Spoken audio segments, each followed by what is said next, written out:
Hello friends, welcome to my channel equity trade and investment. আজকে আমরা আলোচনা করব আইআরসিটিসি কোম্পানি নিয়ে। এই আইআরসিটিসি কোম্পানিতে আমরা দেখে নেব যে ফান্ডামেন্টালি কতটা স্ট্রং, আর তার উপর বেস করে আমরা দেখে নেব টেকনিক্যাল চার্ট প্যাটার্ন কোনো তৈরি হয়েছে কিনা যাতে আমরা এন্ট্রি আর এক্সিট পয়েন্টকে চুজ করতে পারি।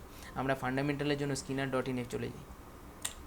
দেখুন, স্কিনার.ইনে আমি আইআরসিটিসি কোম্পানিকে খুলে নিয়েছি, যেখানে মার্কেট ক্যাপিটাল ৭৪,৭২০ কোটি টাকা, আর ইনকর্পোরেটেড ১৯৯৯ সাল থেকে এই কোম্পানিটি ইনকর্পোরেটেড।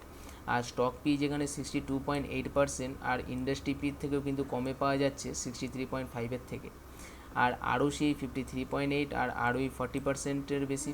তার মানে কিন্তু আরওইর দিক থেকেও কিন্তু কোম্পানিটা খুবই সাপোর্টিভ। এটা একটা ভালো কোম্পানি বোঝাই যাচ্ছে। আর ডেপ্ট টু ইকুইটি 0.02, মানে একদম ডেপ্ট ফ্রি কোম্পানি বলা চলে।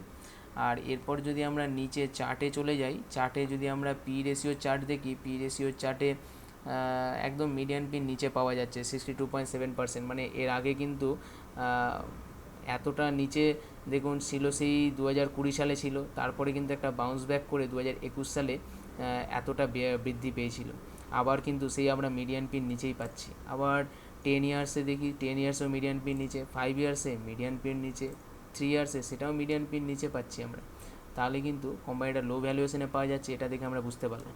এরপর যদি আমরা কোয়ার্টারলি রেজাল্ট দেখি, কোয়ার্টারলি রেজাল্টে জুন 243 কোটি টাকা থেকে সেলস বেড়ে 853 হয়েছিল 2022 সালে। 2022 সালে জুন মাসের পর আবার 1002 টাকা হয়েছিল 2023 সালের জুন মাসে, সেটা বেড়ে কিন্তু আবার 1120 কোটি টাকার সেলস হয়েছে। তার মানে কোয়ার্টারলিও কিন্তু সেলসের গ্রোথ রয়েছে। কোয়ার্টারলি যদি নেট প্রফিট দেখি, net profit highest ever net profit রয়েছে কোয়ার্টারলি রেজাল্টে হাইস্ট এভার নেট প্রফিটের পর যদি আমরা প্রফিট অ্যান্ড লসে চলে যাই, ইয়ারলি প্রফিট অ্যান্ড লসে দেখতে পাচ্ছি 2015 সালের পর থেকে আজকে বর্তমানে কিন্তু হাইস্ট এভার নেট প্রফিট প্রায় 4,389 কোটি টাকার সেলস। আর নেট প্রফিট যদি দেখি 131 কোটি টাকা থেকে 1187 কোটি টাকার নেট প্রফিট, মানে highest ever net profit year on year.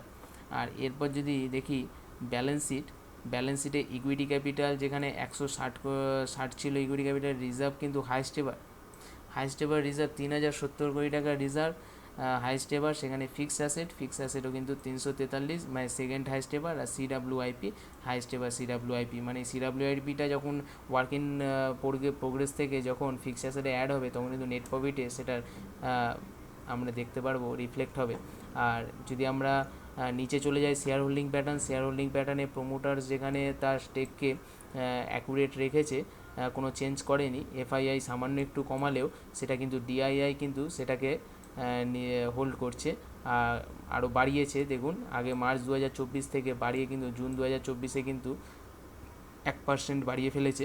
R public কিন্তু যেখানে কমাচ্ছে, ডিআইআই সেখানে হোল্ড করছে। উইক হ্যান্ড থেকে স্টকটা কিন্তু স্ট্রং হ্যান্ডের কাছে হোল্ডিংয়ে যাচ্ছে।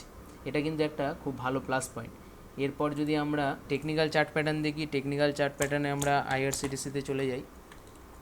আইআরসিটিসি গেলে আমরা যদি এই চার্ট প্যাটার্নে যদি আমরা একটা আমি লাইন ড্র করে দিচ্ছি, আপনারা দেখতে পারবেন এখানে একটা reverse head and shoulder pattern দেখতে পারবেন। দেখুন, এটা একটা reverse head and shoulder pattern, যেখানে এই একটা শোল্ডার দেখতে পারবেন, এরপর একটা হেড দেখতে পারবেন, আবার একটা শোল্ডার দেখতে পারবেন। আর এই শোল্ডারটা মার্ক করার আগে বলে রাখা দরকার যে যখন এই শোল্ডারটা তৈরি হয়েছে, এর নিচে কিন্তু গেলে চার্ট প্যাটার্নটা কখনোই ভ্যালিড থাকবে না, কিন্তু আর নিচে যায়ও নি। দেখুন, এই যে সামান্য একটু নিচে গেছে, এটাকে কিন্তু বলা যায় না যে এটাকে ব্রেক করে গেছে। দেখুন, এটার উইকসটা রয়েছে কিন্তু কোনো বডি কিন্তু নিচে নেই, তাই জন্য আপনার ভয় পাওয়ার কোনো কারণ নেই। এখনও এই চার্ট প্যাটার্নটা ভ্যালিড রয়েছে। এই চার্ট প্যাটার্নটা যখন এখানে ব্রেকআউট দিয়েছিল, ব্রেকআউট লেভেলের পর আবার কনফার্মেশনও দিয়েছে। আপনি দেখতে পারবেন যে এইটা হচ্ছে ব্রেকআউট ক্যান্ডেল। আর এই ব্রেকআউট ক্যান্ডেলের ওপর যদি আমরা একটা লাইন ড্র করি, এই ব্রেকআউট ক্যান্ডেলের ওপর আমরা একটা লাইন ড্র করে দিলাম। এরপর যদি দেখতে পারেন এইটা হচ্ছে আপনার সেই কনফার্মেশান ক্যান্ডেল, মানে দুটো কনফার্মেশান ক্যান্ডেল, এটা first confirmation, second confirmation candle. তো তাহলে আমাদের চার্ট প্যাটার্নও কনফার্ম হয়ে গেল। তো চার্ট প্যাটার্ন কনফার্ম হওয়ার পর তারপরে আবার এটা ওপরে বাউন্স ব্যাক করে কিন্তু নিচে আবার রিটেস্ট করতে এসছে। রিটেস্ট যে লেভেলটা, সেইখানেই কিন্তু এখন ট্রেড করছে। টার্গেটটা কত দেখে নিই। টার্গেটটা এইভাবে আপনি ওপর থেকে এটা ড্র করে নেবেন, প্রাইস রেঞ্জ দিয়ে আপনি নিচে ড্র করার পর ওটাকে উপরে শিফট করে দেবেন। শিফট করে আপনি টার্গেট দেখতে পারবেন 1284 টাকার টার্গেট রয়েছে।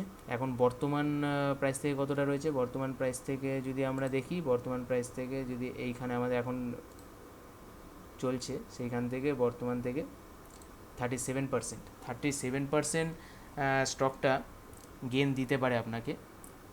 তো আমার মনে হয় যে এই একটা ট্রেডে আপনি যদি 38% যদি আপনি গেন করতে পারেন, এটা কিন্তু খুব খারাপ কোম্পানি না।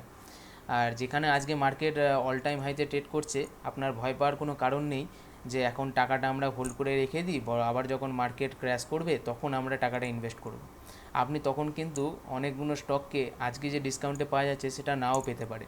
আপনি সবসময় যদি ভাবেন যে আজকের অপরচুনিটি থেকে ভবিষ্যতে আরও ভালো অপরচুনিটি আসবে তখন আমি টাকাটা ইনভেস্ট করব, এরকম করে দেখতে পারবেন যে মার্কেট কিন্তু বাড়তে বাড়তে উপরে চলে গেছে। তো আমার মনে হয় যে চার্ট প্যাটার্নের উপর বেস করে ট্রেড নেওয়া উচিত। আর এইটা কখনোই ভাবা উচিত না যে আমি টাকাটা আজকে হোল্ড করে রেখে দিই। হ্যাঁ, এটা ভাবতে পারেন যে আপনি আজকে ইনভেস্টমেন্টটা কম করুন, কিন্তু ভবিষ্যতে হয়তো ইনভেস্টমেন্টটা আপনি বাড়াতে পারেন। সেই হিসেবে আপনি টাকাটাকে আপনি হোল্ড করে রাখতে পারেন। ক্র্যাশের জন্য, ক্র্যাশ আসতেই পারে, তার জন্য আপনি একটা ক্যাশ আপনি আলাদা করে রাখতে পারেন। এবার যদি আপনি এখনের অপরচুনিটিটাকে মিস করে যান, ভবিষ্যতে যে আবার এই অপরচুনিটিটা পাবেন সেটা কিন্তু নাও হতে পারে। একটু বুঝে ট্রেড করবেন। আপনি ট্রেড করার আগে আপনার ফাইন্যান্সিয়াল অ্যাডভাইসের সঙ্গে কথা বলে নেবেন। আমার এই ভিডিওটা কোনোভাবে বাই সেল রেকমেন্ডেশন ভিডিও নয়, এটা একটা পুরোপুরি এডুকেশনাল ভিডিও, যেখানে আমি আমার পয়েন্ট অফ ভিউ শেয়ার করলাম, আর যাতে আপনারা বুঝতে পারেন, শিখতে পারেন। যারা মার্কেটে নতুন আছেন, তারা যদি এই চ্যানেলে নতুন হয়ে থাকেন, মার্কেটে নতুন হয়ে থাকেন, তাহলে আমার ভিডিওগুলো দেখতে থাকবেন, শিখতে থাকবেন। আর আগামী দিনে যাতে ভিডিওগুলো আপনার কাছে নোটিফিকেশানে চলে যায়, আপনি জানতে পারেন, তার জন্য আপনি সাবস্ক্রাইব করে বেল আইকনটা চালু করে দেবেন। ভিডিওটি পছন্দ হলে লাইক করবেন, শেয়ার করবেন বন্ধুদের সাথে, তাদেরকেও শিখতে সাহায্য করবেন। আপনি শিখতে থাকুন, আমি শেখাতে থাকবো। আমি সুনির্মল দেবনাথ আপনাদের সঙ্গে সবসময় রয়েছি। আজকের জন্য ধন্যবাদ।